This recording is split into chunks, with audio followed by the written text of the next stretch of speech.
Bismillahirrahmanirrahim. Assalamualaikum warahmatullahi wabarakatuh. Alhamdulillahilladzi anzala sakinata fi qulubil mu'minin liyahdadu imanan ma imanihim. Asyhadu an la ilaha illallah wahdahu la syarika lahu wa anna Muhammadan abduhu wa rasuluh.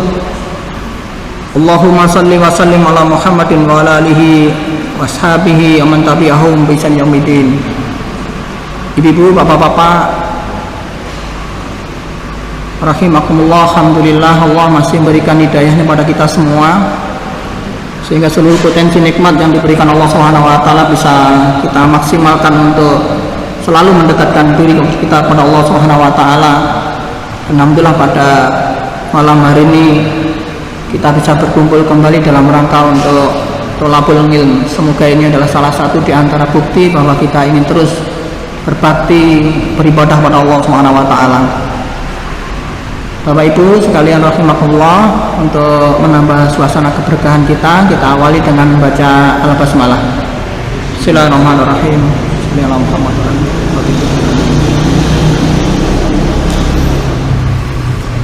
Ibu bapak, saudara-saudara sekalian rahimakumullah, sebagaimana undangan yang sudah dilayangkan di grup Masjid Yakutul Musa, bahwa tema kita pada kali ini adalah terkait dengan menyingkap alam gaib. Nanti kita panjang, nanti ada beberapa puluh sesi ya. Tapi tidak apa-apa, nanti kita banyak diskusi, banyak bertanya, insya Allah nanti bisa mengoreksi terhadap keinginan jenengan dalam rangka untuk menyingkap tabir kegaiban. Nah, sebelum kita masuk, kita akan sampaikan terkait dengan ragam atau macam-macam kegaiban, anwaul ghaibi.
Bapak Ibu, sementara itu insya Allah dilanjut. Ini Bapak Ibu subhanallah, bahwa ada 4 kegaiban yang perlu kita pahami di dalam tema kita pada malam hari ini. Yang pertama adalah al-ghaibul madhi, Al-ghaibul mati adalah sebuah kegaiban yang sudah berlalu. Al-ghaibul mati itu adalah gaib masa lalu, gaib yang sudah berlalu, yaitu segala sesuatu yang sudah terjadi pada zaman dahulu, yang mana kita tidak hidup sejaman dengannya, sehingga kita tidak bisa melihat keberadaannya. Tapi sebenarnya kegaiban jenis ini bukan suatu gaib yang tidak bisa diindra, tetapi karena keterbatasan indera kita untuk melihatnya, karena terlalu lamanya waktu itu, akhirnya masuk kategori gaib. Misalnya ngeten, kejadian di zaman tahun itu hari kemerdekaan kita tahun 1945 bagi kita adalah gaib. Bagi mereka yang dulu hidup sejaman dengan tahun itu atau orang-orang yang menyaksikan itu, maka itu tidak gaib. Benar nggih? Atau kejadian di zaman perang Diponegoro, bagi orang-orang yang dulu pernah ikut perang itu tidak gaib, tapi bagi kita itu ada sebuah kegaiban. Jadi ghaibul mati adalah sebuah kegaiban yang terjadi di masa lalu, gaib karena sudah berlalu. Itu sebenarnya bukan gaib yang sesungguhnya, nanti akan kita sampaikan. Kemudian yang kedua adalah al-ghaibul hadiri atau gaib al-ghaibul hadir ini, gaib yang terjadi sekarang, yaitu sesuatu yang ada atau kejadian yang terjadi pada zaman sekarang tapi gaib bagi kita karena jauhnya kejadian dari posisi kita atau karena pandangan kita terhalang untuk bisa mengetahui kegaiban itu atau kejadian itu. Misalnya begini, apa yang terjadi di jalan raya sana, di jalan raya, bagi mereka yang berada di jalan raya adalah itu tidak gaib, tapi bagi kita gaib karena kita tidak mengetahuinya. Bahkan di luar situ pun bagi kita gaib karena kita tidak menyaksikan, tapi bagi orang yang di situ itu tidak gaib. Jadi al-ghaibul hadir atau gaib yang terjadi sekarang ini bukan sebuah gaib yang kita maksud. Tapi sekali lagi, kejadian-kejadian di luar kita yang berada di sana atau yang di sana karena kita tidak hadir, bahkan pada kondisi sekarang ini banyak kejadian-kejadian di dunia ini. Kadang banget. Misalnya di sini di Tulungagung, di mana? Oh, jangan di Tulungagung, di sini di Serondakan, di Sumbergedong, kejadian-kejadian itu kita tahu bagi kita gaib, tapi bagi mereka yang melihat kejadian itu, kondisi sekarang itu bukan gaib. Nah, kemudian yang ketiga adalah al-ghaibul intitaji, yaitu gaib yang bisa diprediksi, yaitu suatu kejadian yang belum terjadi tapi bisa diketahui hasilnya dari pengamatan dan analisa fenomena, lalu ditarik kesimpulannya sesuai dengan hukum sebab akibat. Atau begini saja, bagi kita gerhana bulan, gerhana matahari itu kan gaib ya, tapi ternyata itu bisa diprediksi. Itu gaib tapi bisa diprediksi. Atau misalnya kalau dalam kondisi begini, awadi nanti kalau ngaji sampai lama, nanti kan kita kepayahan, akhirnya ngantuk. Jadi prediksi, karena kalau kita nanti kepayahan, apabila nanti terlalu malam, bangun pagi nanti akan terlambat. Itu bukan gaib sebenarnya, tapi itu masuk ke gaiban karena belum kita ketahui apa niku akibat selanjutnya. Kemudian yang keempat adalah al-ghaibul mutlaqi atau al-ghaibul mutlaq, gaib yang sebenarnya gaib. Jadi inilah nanti yang masuk akan kita kaji, atau sering juga disebut dengan gaib hakiki, yaitu sesuatu yang ada atau peristiwa yang betul-betul terjadi tapi panca indera kita tidak mampu menjangkau keberadaannya atau menangkap kronologinya. Misalnya Allah itu kan ada, tapi kita tidak mampu menangkap keberadaan Allah SWT. Bahkan panca indera pun kita tidak bisa menangkapnya, kita tidak pernah bisa melihat keberadaannya. Dengan alat secanggih apapun juga tidak akan bisa. Begitu juga misalnya alam jin, alam malaikat. Itu kalau berupa makhluk, yang belum bukan makhluk mungkin nasib kita. Kemudian naponiku surga, neraka dan seterusnya. Itu adalah sebuah kegaiban hakiki. Yang ini nanti kita tidak diberi tempat oleh Allah Subhanahu wa taala untuk masuk terlalu jauh. Coba kita lihat misalnya Allah Subhanahu wa taala dawuh terkait dengan masalah ruh. Ya salunaka liruh, kulli ruhum min amri rabbik. Wa ma utitu min ilmi qalila. Ya Muhammad, kalau ada orang bertanya kepadamu tentang ruh, katakanlah ruh itu urusan Allah.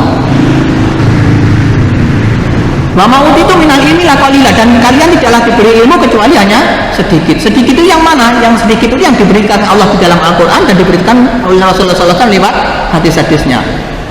Kalau di dalam wilayah kegoibannya hakiki, kegoiban yang mutlak, sekali lagi kita harus berdasar pada berita dari Allah SWT dan berita dari Rasulullah SAW, dan kita tidak boleh menerima berita-berita di luar itu, karena berita-berita banyak.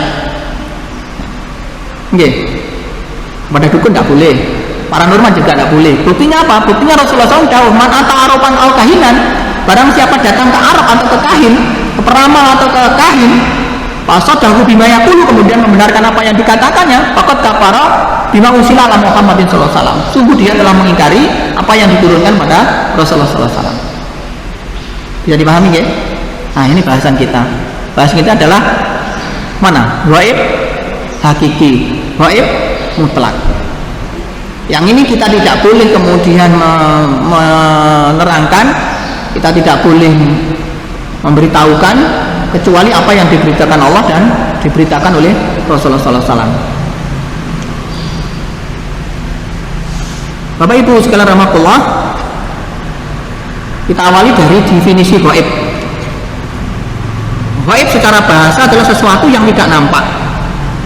Sedangkan gaib menurut istilah adalah sesuatu yang tidak tampak oleh panca indera, tapi dalil tertulis yang menjelaskan akan keberadaannya itu ada. Apabila ada dalil yang jelas dari ayat atau hadis yang sahih akan keberadaan sesuatu yang gaib itu, lalu diingkari, maka pengingkaran itu bisa menjadi pelakunya kafir, karena dia telah mengingkari bagian dari ajaran agama yang penting bagi kita. Misalnya Allah Subhanahu wa ta'ala dawuh, "Wa ma khalaqul jinna wal insa illa liya'budun." Aku tidak menciptakan jin dan manusia melainkan agar mereka itu beribadah kepadaku. Ini adalah berita dari Allah Subhanahu wa ta'ala. Kalau manusia ternyata kita bisa melihat, tapi jin tidak bisa lihat. Tapi makhluk gaib ini diberitakan oleh Allah Subhanahu wa ta'ala, dan tugasnya sama dengan kita, yaitu untuk beribadah. Bagi mereka yang tidak percaya adanya jin, berarti dia apa? Kafir. Karena diberitakan oleh Allah Subhanahu wa ta'ala. Rasulullah SAW dawuh misalnya, khuliqatil malaikatu min nur wa khuliqal janu min marijim min nari wa khuliqal adamu mimma wusifalakum. Malaikat itu diciptakan dari cahaya, jin itu diciptakan dari api yang menyala-nyala, sedangkan Adam diciptakan dari apa yang telah dijelaskan pada kalian, yaitu diciptakan dari tanah. Ini berita dari Rasulullah SAW. Bagi mereka yang tidak percaya akan adanya jin, makhluk gaib, dan malaikat makhluk gaib, maka sekali lagi dia masuk ke wilayah kafir. Walaupun kita tidak, panca indera kita tidak mampu melihatnya dan merasakannya. Kalau di awal surat Al-Baqarah itu Allah SWT dawuh, Alif Lam Mim, Dalikal kitabul la raiba fihi hudalil muttaqin. Alladzina yu'minuna bil ghaibi. Alladzina yu'minuna bil ghaibi. Bahwa kitab Al-Qur'an ini tidak ada keraguan padanya, petunjuk bagi orang yang bertakwa, yaitu mereka yang beriman kepada yang gaib. Yang gaib itu apa? Kalau seorang ahli tafsir bernama Abul Aliya berkata, yang dimaksud dengan gaib pada ayat tersebut adalah Allah, para malaikatnya, kitab-kitabnya, rasul-rasulnya, dan hari akhir, surga, neraka, pertemuan dengannya, serta hari kebangkitan dan kehidupan setelah kematian, dan berita-berita gaib lain yang memang diberitakan oleh Allah Subhanahu wa ta'ala. Bapak Ibu sekalian rahmatullah, jadi kita tidak boleh bicara tentang sesuatu yang gaib hanya berdasarkan akal, pikiran belaka, atau bersumber dari bisikan-bisikan gaib, mimpi-mimpi, atau mitos-mitos yang lain yang berkembang selamanya ini. kesemuanya itu harus kita filter dengan syariat Islam. Bila sesuai dan bila sesuai dan disahkan oleh syariat, berarti kita terima dan kita jadikan sebagai pilar keimanan. Tapi bila menyimpang dari syariat atau bertolak belakang, maka harus kita tolak kebenarannya. Karena mengapa? Masalah gaib ini tidak hanya seputar kehidupan jin dan setan sebagaimana yang diekspos oleh media masa akhir-akhir ini. Karena jin dan setan hanya bagian kecil dari masalah kegaiban yang sangat luas cakupannya. Bapak Ibu sekalian rahmatullah, kembali kepada macam-macam kegaiban. Anwaul ghaibi. Tadi sudah kami sampaikan bahwa ada 4 macam kegaiban. Yang pertama adalah al-ghaibul mati atau gaib masa lalu. Ini bukan gaib hakiki. Kemudian al-ghaibul hadir atau gaib yang terjadi sekarang, itu juga bukan gaib yang hakiki. Kemudian al-ghaibul intitaji, gaib yang bisa diprediksi, ini juga bukan gaib yang akan menjadi bahasan kita. Kemudian yang keempat inilah yang nanti insya Allah akan menjadi bahasan kita, yaitu al-ghaibul mutlak, gaib yang benar-benar gaib. Allah dawuh misalnya di dalam surah Saba yang 14, falamma qadaina alaihi mauta ma dalahum ala mautih illa dabbatul ardi taqulu misa'ata. Maka tatkala kami telah menetapkan kematian Sulaiman, tidak ada yang menunjukkan kepada mereka kematiannya kecuali rayap yang memakan tongkatnya. Maka tatkala ia telah tersungkur, jin itu baru mengetahuinya. Karena sekiranya mengetahui hal yang gaib, tentulah mereka tidak tetap dalam siksa yang menghinakan. Jadi diceritakan di dalam kisah zamannya Nabi Sulaiman itu, para jin-jin itu bekerja paksa, bekerja mati-matian untuk membangun istananya Nabi Sulaiman. Dan sebenarnya pada suatu saat Nabi Sulaiman sudah meninggal, itu jin-jin itu masih bekerja. Kemudian setelah tongkatnya dimakan rakyat, kemudian Nabi Sulaiman tersungkur jatuh, baru naponiku jin itu mengetahui bahwa Nabi Sulaiman sudah mati. Ini salah satu indikasi bahwa, atau salah satu bukti ternyata makhluk gaib pun tidak mengetahui tentang kegaiban. Nanti bahasan kita juga masuk itu. Jadi makhluk gaib pun tidak tahu hal-hal yang sifatnya gaib mutlak. Buktinya apa tadi? Jin dan makhluk gaib ternyata juga tidak mengetahui kematian Nabi Sulaiman. Lek ngerti wis mati kan yo tinggal melayu wae kan ngono. Ternyata tetap bekerja bersama Nabi Sulaiman. Kalau di dalam surah Al-A'raf ayat 188 Allah dawuh ngeten. Qul la amliku li nafsi naf'an wa la dara ila masya Allah. Walau kunta a'lamu ghaiba lastaktartu minal khairi wa ma masani su. In ana ila nadhirum wa basyirum liqaumin yu'minun. Katakanlah wahai Muhammad, aku tidak berkuasa menarik kemanfaat bagi diriku dan tidak pula menolak kemudaratan kecuali yang dikehendaki Allah. Ternyata Rasulullah SAW sendiri diperintahkan oleh Allah SWT untuk mengatakan bahwa Rasul juga tidak bisa menarik kemanfaatan dari dirinya dan tidak pula bisa menolak kemudaratan. Dan sekiranya aku mengetahui yang gaib, tentulah aku berbuat kebajikan yang sebanyak-banyaknya dan aku tidak akan tertimpa kemudaratan. Aku tidak lain hanyalah pemberi peringatan dan pembawa berita gembira bagi orang-orang yang beriman. Nah, ternyata Rasulullah SAW sendiri juga tidak mengetahui akan kegaiban tanpa tanpa diizinkan oleh Allah Subhanahu wa taala. Bapak Ibu, saudara-saudara, dari sini mungkin ada yang mau didiskusikan. Monggo.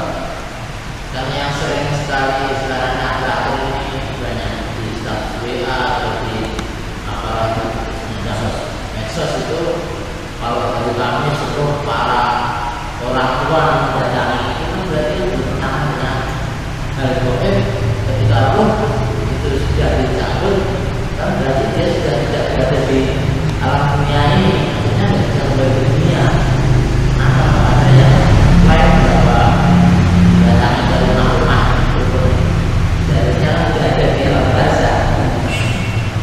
Gini saja, oke, pertanyaan yang sangat luar biasa, bagus. Kami akan menjelaskan yang dulu, yang kemarin sudah kita jelaskan di pertemuannya Pak Jari. Betul apa ya Pak Jari? Pripun?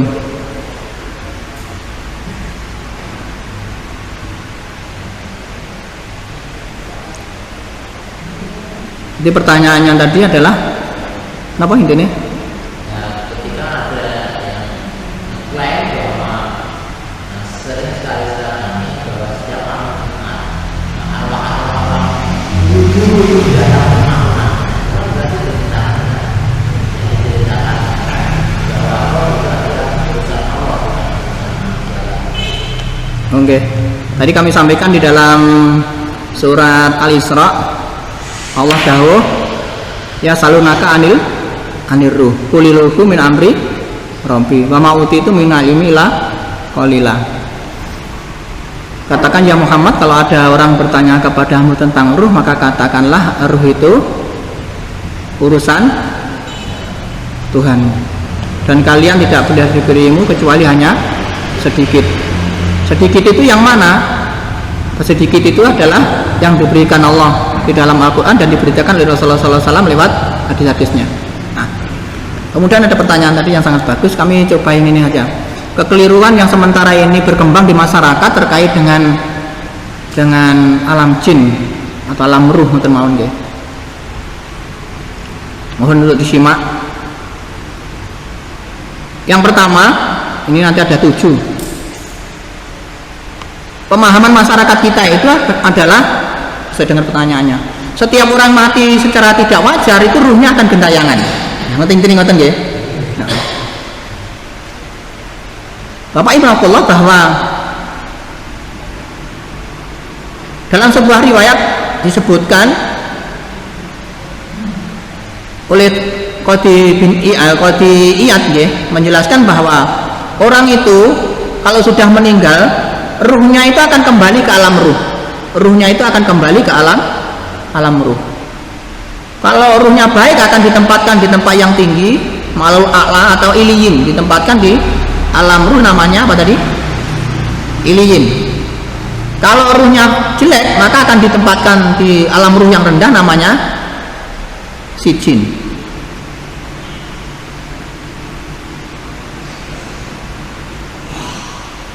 Terus kemudian masyarakat kita biasa napa niku memiliki pemahaman atau berkembang napa niku mitos bahwa orang yang meninggal karena apa, mati telas ya, karena kecelakaan, karena apa, gantung diri, karena apa lagi, itu biasanya kemudian ruhnya gentayangan, termasuk tadi ruhnya kembali.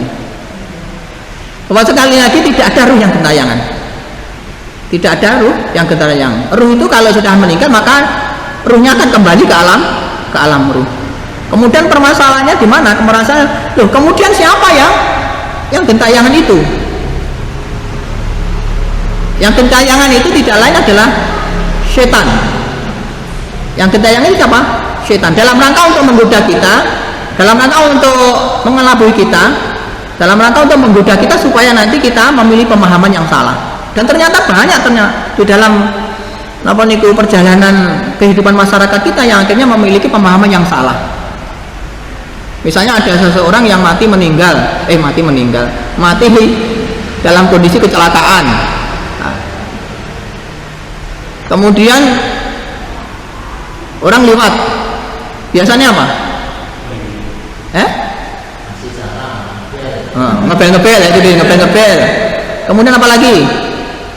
Mbah, aku jadi deni mbah. Mbah derek langkung. Di sinilah kita akhirnya melakukan perlindungan yang salah. Padahal kita itu diperintahkan untuk berlindung kepada Allah Subhanahu wa taala. Akhirnya berlindung kepada siapa tadi? Apalagi nanti kemudian dikasih sesuatu.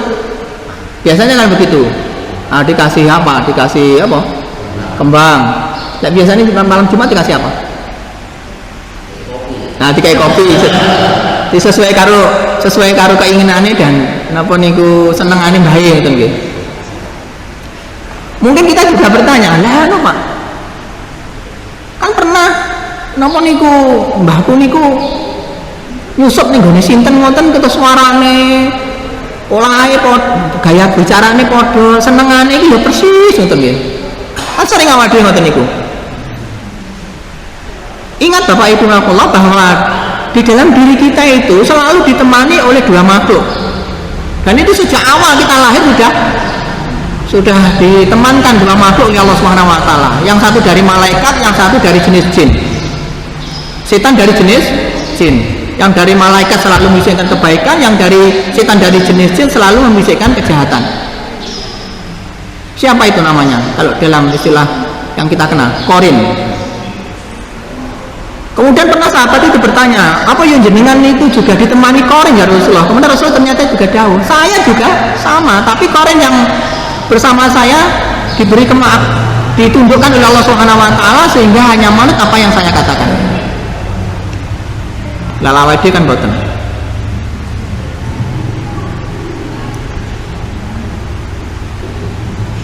Jadi jangan kemudian terkecoh kalau mungkin suaranya mirip apa yang dikatakan itu persis ya.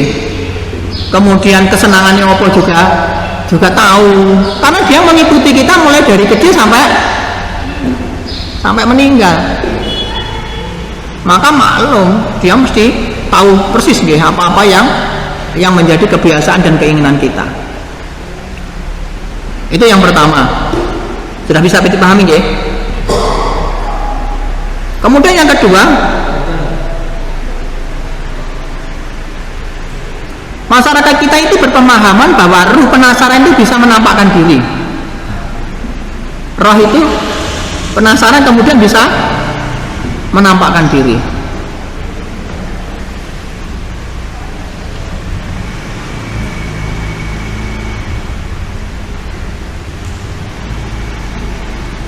Tadi kami sampaikan di dalam surat Al-Isra 85 terkait dengan ruh, bahwa ruh itu urusan Allah Subhanahu wa taala, okay? Jadi sudah kembali ke alam ruh, kemudian tidak akan kembali ke sini kecuali dalam waktu-waktu tertentu yang memang sudah diberitakan oleh Rasulullah SAW. Misalnya pada saat mau ditanya oleh Munkar Nakir, kemudian pada saat napa niku kita mengucapkan salam.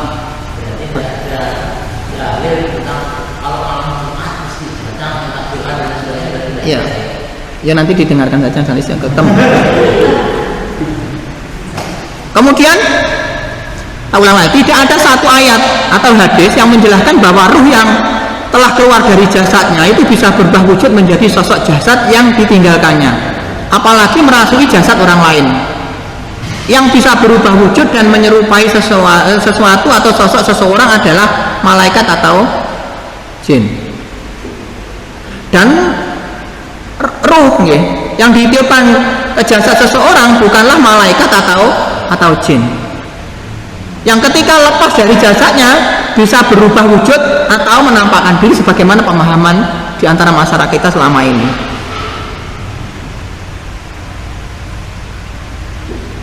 Waalaikumsalam. Itu yang kedua. Kemudian yang ketiga, masyarakat kita biasa memiliki pemahaman bahwa jin yang menampakkan diri itu tidak bisa disakiti.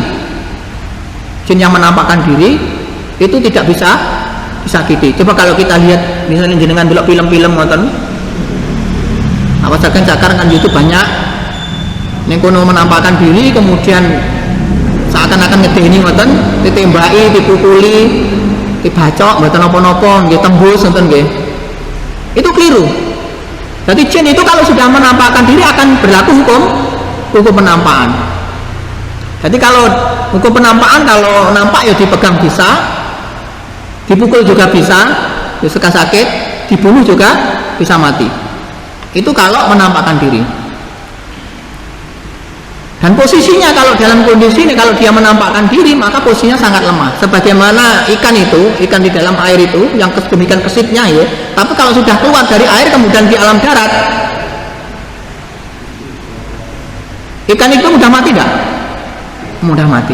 Demikian juga jin itu kalau nanti keluar dari alamnya, alam gaib kemudian berada di alam nyata, maka dia itu mudah untuk kita bunuh, kita sakiti. Maka tidak ada kemudian jin itu menampakkan diri dalam posisi yang lama. Jangan tahu tidak ini. Pernah. Suwi apa dilut? Sekedap. Nyapa kok sedilut?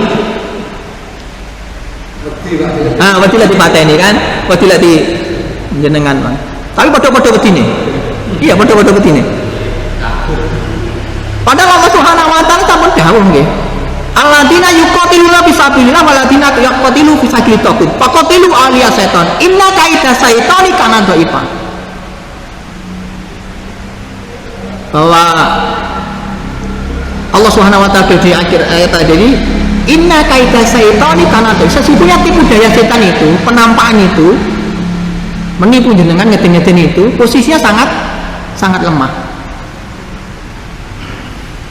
Tapi demikian lemahnya ternyata kita takut. Berarti kita lebih lemah daripada yang lemah.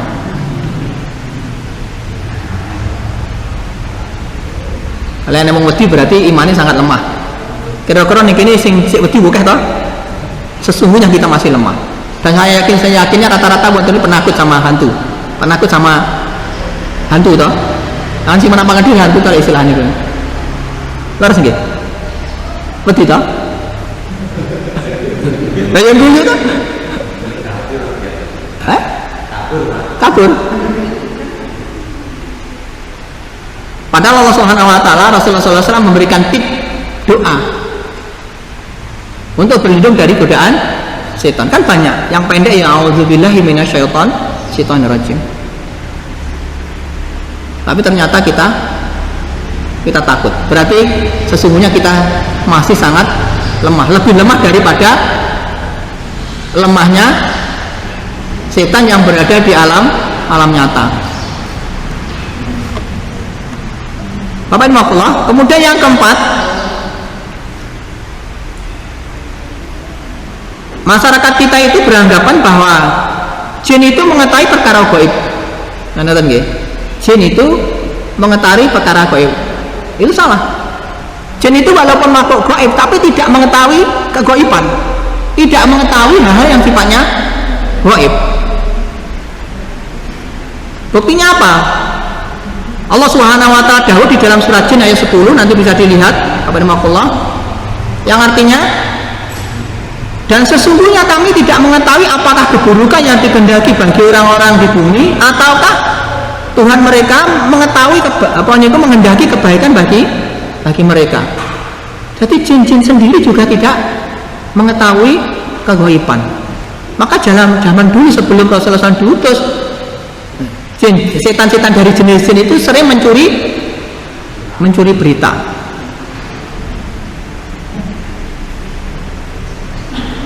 Jadi jangan dikira kemudian kalau dulu itu kan banyak orang-orang yang sepuh-sepuh lembah ya, nepi takut nomor kan enak zaman rumiyin gitu. Wis takut nomor salah, nepi ini salah, kemudian percaya karo jin sing gak ya salah. Lawai dhewe memang ya sering salah. Wong edan barang ditakoni, wong edan itu kan bagian jin. Iya. Saya kelingan tak takon wong edan.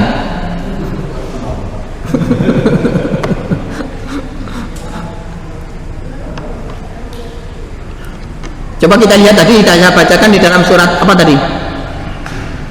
Surat Saba ayat 14 terkait dengan kisahnya Nabi Sulaiman.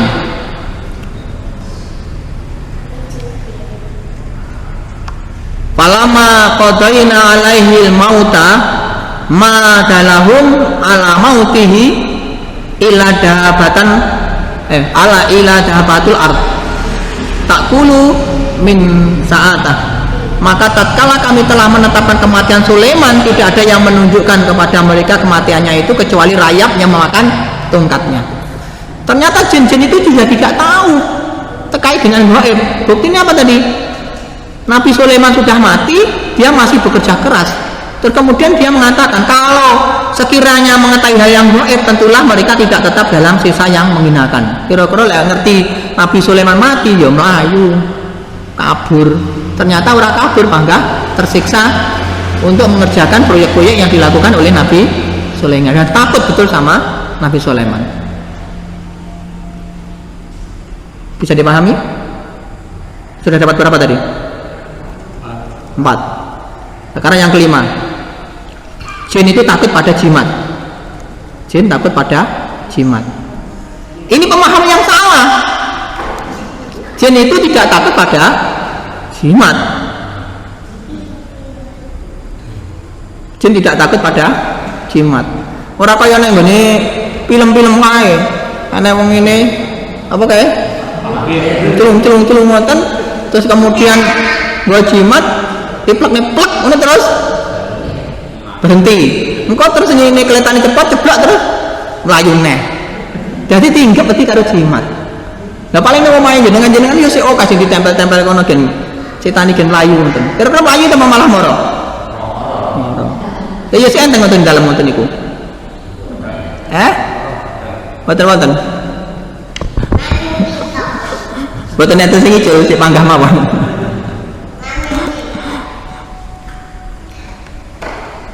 Pada Rasulullah SAW dawuh mantala tamimatan fakot asroka. Barang siapa menghantungkan tamaim, raja, jimat dan seterusnya, sungguh dia telah syirik. Jadi bapak-bapak ngati-ngati. Sekarang jimat-jimat yang lebih modern, mantun nggih. Ya. Sik dituntaskan sekalian nggih. Ini sudah masuk isya tapi enggak apa-apa tambah 2 lagi.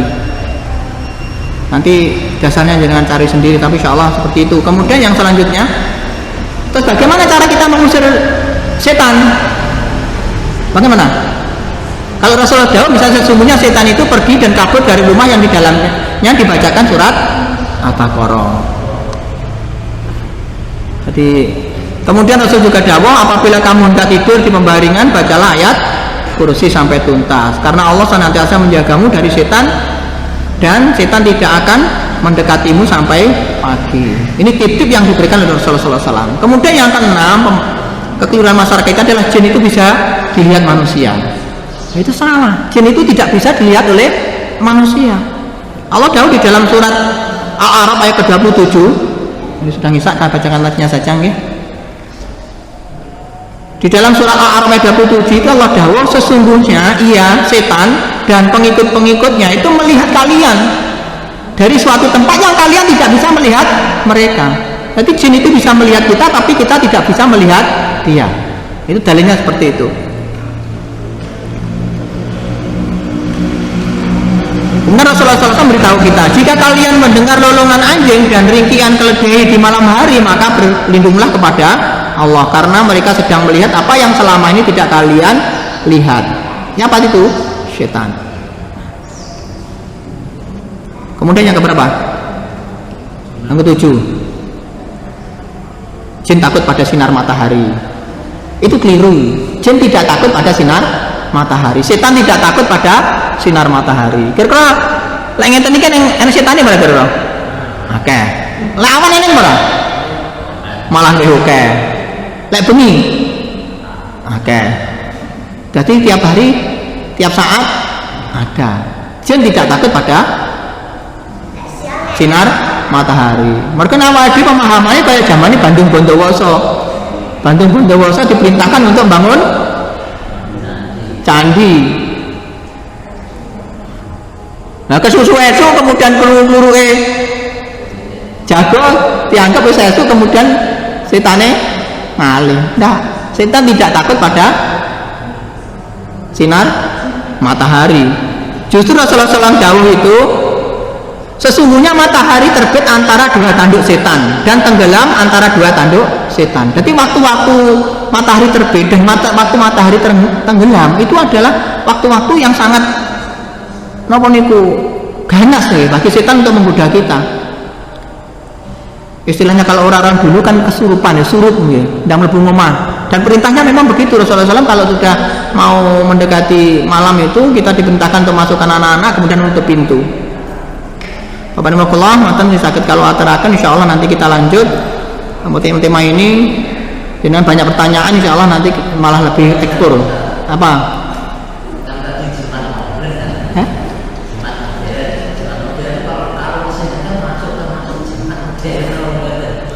Oke, pertanyaan jenengan untuk anu aja ya, untuk tema depan aja nggih.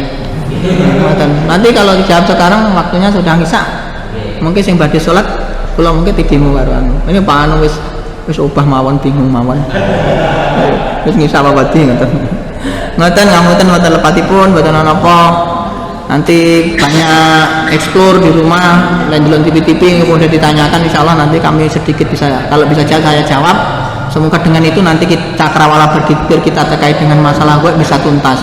Jadi kita akan coba bahas tuntas terkait dengan keghaiban. Ini tema pada malam ini mohon diingat ya, bahwa ada 4 macam keghaiban. Yang pertama adalah gaib mati, gaib masa lalu, kemudian gaib hadir, gaib kondisi sekarang, kemudian gaib ditaji ada gaib yang bisa diprediksi, kemudian yang keempat adalah gaib mutlak, gaib hakiki yang memang ini wilayah napa niku gaib yang hanya Allah dan Rasulnya yang bisa mengetahui, dan ini nanti yang akan kita bahas sesuai dengan apa yang diawakan oleh Allah Subhanahu wa taala dan Rasulullah sallallahu alaihi wasallam. Ngoten kita tutup dengan doa kafatul majelis. Subhanakallahumma wa bihamdika asyhadu an la ilaha illa anta astaghfiruka wa atubu ilaik. Ada salah kurangnya maaf. Assalamualaikum warahmatullahi wabarakatuh.